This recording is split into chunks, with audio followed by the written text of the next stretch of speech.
eshitishimga qaraganda, ma'lumotlarga qaraganda bir vaqtda bo'lgan endi yigit kishi o'sha bolaligida, o'smirlik vaqtlarida har qanday ishni qilib ko'rishi mumkin.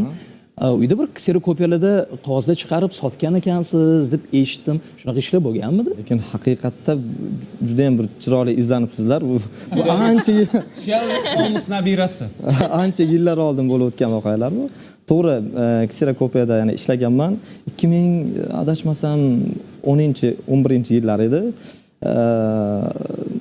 Akam olib berganlar kompyuterda, ya'ni shunchaki o'yin o'ynash uchun. Lekin men uni aynan vaqtni besamar o'tkazmaslik maqsadida, endi u vaqt kam bo'lgan, kompyuterlar kam bo'lgan. Foydalangan. Ha, albatta, qo'lyozma yozuvlar ko'p bo'lgan, lekin men o'sha oldingi qilingan referatlarni bo'lar edi, keyin o'qituvchilarning ishlarini ozgina choy-chaqaga endi. Yaxshi, bu yaxshi. Pul bo'lgan. O'shanda 20 so'm, 25 so'mlar bo'lganmi yo'qmi? Bo'lgan. Qarang, bir 20 kunligimdami, 25 kunlik ishlaganimda 20 ming so'm pul olganman.